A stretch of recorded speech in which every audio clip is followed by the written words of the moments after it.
જય શ્રી કૃષ્ણ મિત્રો. ન કલાકોની મહેનત, ન વધારે તામઝામ, તો પણ એકદમ જ ટેસ્ટી ચટપટો આજનો આ નાસ્તો તૈયાર થઈ જશે કિચનમાં રહેલી ફક્ત 2 જ વસ્તુઓથી.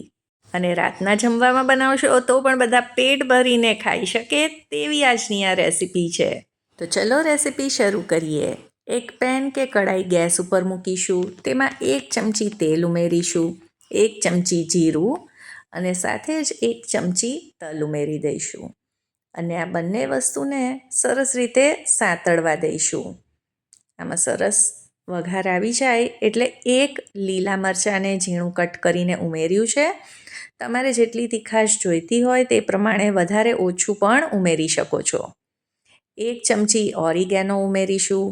સાથે જ 1 ચમચી ચીલી ફ્લેક્સ ઉમેર્યા છે. તો તમને ખ્યાલ આવી જ ગયો હશે કે આ ટેસ્ટી રેસીપી બાળકોને પણ ખૂબ જ ભાવશે, કેમ કે તેમના મનપસંદ ફ્લેવર્સ આમાં ઉમેર્યા છે. હવે આજની આ રેસીપીમાં પાણીનું માપ તમારે ખાસ જોવાનું છે. તો આજના માપ પ્રમાણે આપણે આમાં 2 કપ પાણી ઉમેરીશું. તો ઘરની કોઈ પણ વાટકીથી તમે બધું માપ લઈ શકો છો. તો દરરોજ રાત્રે શું નવું બનાવવું જે બાળકોને પણ ભાવે અને મોટાઓનું પેટ પણ ભરાય, એવું આપણને પ્રશ્ન થતો હોય તો આજની આ રેસીપી તેના માટે જ છે.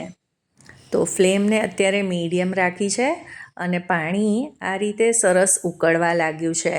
તો હવે આપણે 1 કપ સૂજી લેવાની છે. તો જે કપથી આપણે પાણી લીધું હોય તે જ કપથી આપણે સૂજી લેવાની છે. અને થોડી થોડી સૂજી એડ કરતા જઈ આ રીતે મિક્સ કરતા જઈશું. તો આ રીતે સૂજી ઉમેરવાથી સૂજીના જરા પણ આમાં ગાંઠા નહીં પડે. અને અત્યારે ફ્લેમને લો રાખવાની છે. અને હવે આપણે લો ફ્લેમ ઉપર જ સૂજીને કૂક કરીશું. હવે થોડી જ સેકન્ડમાં સૂજી બધું જ પાણી આ રીતે એબ્ઝોર્બ કરી લેશે. ફ્લેમને લો જ રાખવાની છે અને હવે ઢાંકીને 1 કે 1.5 મિનિટ માટે આપણે કૂક થવા દઈએ. એટલે સૂજી સરસ રીતે કૂક થશે અને ફૂલાઈ પણ જશે. હવે 2 મિનિટ પછી ગેસની ફ્લેમને બંધ કરી દઈએ અને સૂજીને આવી જ રીતે ઢાંકીને 5 મિનિટ માટે રહેવા દઈએ. 5 મિનિટ પછી સૂજીને આપણે આ રીતે કોઈ પણ પોળા વાસણ કે પ્લેટમાં કાઢી લઈએ અને હલકી ઠંડી થવા દઈએ. સૂજી હલકી ઠંડી થઈ જાય કે પછી આપણે હાથોથી કેળવી શકીએ તેટલી થઈ જાય ત્યારે આપણે આમાં 2 મોટી સાઇઝના બાફેલા બટેટાને આ રીતે ખમણીને ઉમેરી દઈશું. બાફેલા બટેટા એડ કરવાથી નાસ્તામાં સરસ બાઇન્ડિંગ તો આવશે જ, સાથે જ ટેસ્ટ પણ ખૂબ જ સરસ આવશે.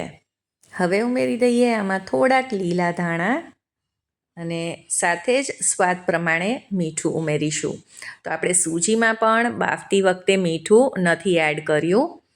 અને જો તમે સૂજીમાં જ મીઠું ઉમેરેલું હોય તો અત્યારે બટેટાના ભાગનું જ ઉમેરવાનું. હવે બટેટાને સૂજી સરસ રીતે મિક્સ થઈ ગયા છે. 1 ચમચી તેલ ઉમેરી અને ફરીથી બધી વસ્તુને મિક્સ કરી લઈશું. હવે જો તમારું આ નાસ્તાનું મિક્સર થોડુંક ઢીલું તૈયાર થયું હોય તો તમે આને ફ્રીઝમાં થોડી વાર માટે સેટ કરવા માટે પણ રાખી શકો છો. તો હવે આપણે આ નાસ્તાને આપણો મનપસંદ શેપ આપી દઈએ. તો અત્યારે તો હું આમાંથી બોલ્સ તૈયાર કરી રહી છું.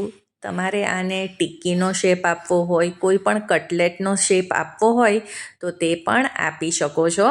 આ સ્ટેજ ઉપર તમે ફ્રીઝરમાં આ નાસ્તાને સ્ટોર કરીને પણ રાખી શકો છો અઠવાડિયા માટે.